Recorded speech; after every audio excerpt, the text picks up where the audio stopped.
Hey friends, how's it going? How about a monster anime? Well, now we're going to the age of kaiju. In 2025, some kaiju sprouted up in Japan and around the world. It turns out these kaiju came from space. So a task force was created, bringing together the best personnel and technologies from each nation, and thus the Anti-Kaiju Defense Force, the famous ERD, was established. And soon humanity began to fight back, but no matter how effective their efforts proved and how many kaiju they managed to send flying, the war seemed endless. That is, until a savior of very young age appeared. At school, some boys even try to interact with another shy boy in the corner of the room, but he runs away. This boy is precisely the protagonist. Upon arriving at a research center, the boy encounters a robot fighting for labor rights. Having been created and given consciousness, the robot doesn't want to fight the kaiju and die, but the scientist insists it's his duty. Meanwhile, other scientists murmur that he spent all his funds and accumulated debt to accomplish such a feat. But when an attack occurs and everyone prepares to activate the robot, no one expected the chief scientist's son to willingly board the cockpit. Shinji has a lot to learn from that kid, but the scientist tells everyone to relax. After all, only a genius could pilot the robot. Seconds later, it cuts to the kid piloting the robot. It's like the saying goes, like father, like son. And even though the robot tells him to stop, the boy says it's okay. After all, he'll make sure the robot doesn't die. And the father is surprised to see Tetsuo yelling for him to come back, while simultaneously asking him since when he was a genius. Moments later, the newspaper reports that a 9-year-old boy piloting a robot killed the kaiju single-handedly, and of course, the father immediately gives details, saying it's his son and that he was piloting a prototype from the company. But when asked if his son would continue saving the day, the father confirms that he would, since the whole world has expectations for the boy, which in turn leaves the boy having an anxiety attack, but the boy continued facing it fearlessly, and of course his robot also became increasingly powerful, gaining upgrades. 10 years in the future, the boy is the savior of Earth, and he is in space with others preparing to attack the kaiju directly at their source. But when a girl tries to talk to him, the boy freezes and only says that he will do his best, and then goes to meet Yukio, which is the robot's name. The robot immediately begins judging the boy for once again avoiding human interaction, and of course in the cockpit the boy starts judging himself, saying he overthought things.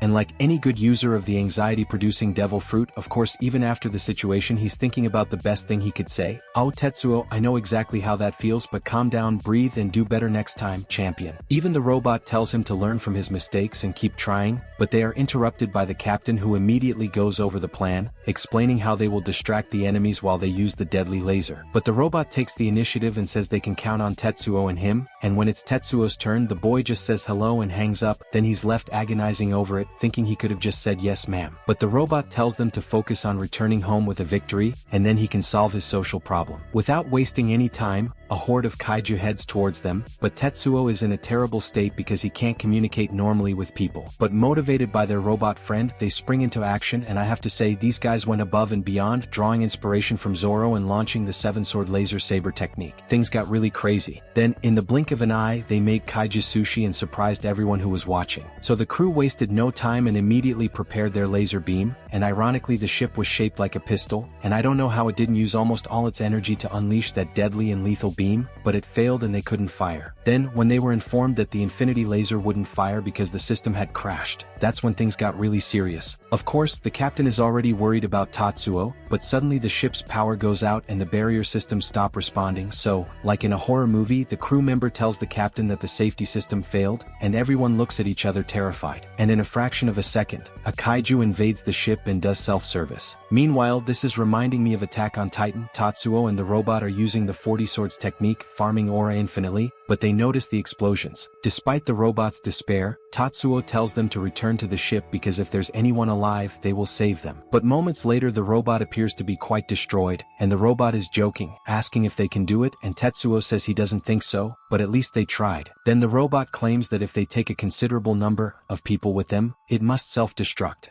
And smiling, Tetsuo says yes, so that they save the Earth together, and while Tetsuo searched for the self-destruct command, the robot mocks him for never having made a single friend before his death, but the boy replies that he doesn't need to because he has the robot with him. However, when questioned if that was true, Tetsuo remembers several moments in his life where he tried to interact with people and even felt a sense of loss for not having succeeded. He reflects that at some point, seeing friends together stopped hurting him, so he tells the robot that everything is alright, and then Tetsuo thanks the robot for having been by his side all this time. And upon hearing that, the robot gets emotional? You could say, oh, I'll say it, the robot gets emotional at those words and remembers that Tetsuo was the one who named him Yukio. And when Tetsuo looks at the monitor and sees Yukio's sad face, the panel appears locked and the robot says he is guilty of a crime. Then the robot says that his crime was stealing something from Tetsuo, that he imposed kindness on the boy, and that he forced the boy to live the last 10 years without living a normal life, fighting kaiju and nothing more. Upon hearing that, Tetsuo shouts that he's alright, but desperately, saying that the robot shouldn't worry about things that don't matter. And suddenly the emergency escape command was activated, and while the kaiju devoured him and the countdown began, Yukio said that Tetsuo saved him, and so the robot had the chance to live for 10 years. Of course he wouldn't let Tetsuo die, and while the capsule was being launched, the robot told Tetsuo that his dream wasn't high-quality oil, but rather that Tetsuo would return to normal after returning to Earth, and of course, that he would live a happy life. That was Yukio's wish, not forgetting to make many friends. With tears in his eyes, Tetsuo tells Yukio that he will make dozens of friends. The robot says he's relieved, but the transmission cuts, and an explosion occurs, taking several kaiju away, while only silence remains with Tetsuo. Moments later, Tetsuo arrives on Earth, and the cold sleep capsule state is deactivated. It is then revealed that he slept for 8 years while returning from his journey to Earth, and that he is now in a region of Japan. So the boy wonders if, with a 10-year time difference, people will still be able to talk to him. With that in mind, he devises a plan: lock himself in his house, gather information, and then finally go out and make friends. But he didn't even have time. There was a crowd waiting for him, calling him a savior, and the boy, overcome with emotion, smiled, even shedding a few tears, and told the robot that he had kept his promise and that now he had friends. But in reality, it was just the boy's anxiety kicking in again, and finally he decides to go out, and lo and behold, everything is frozen. It turns out there was a global freeze on Earth.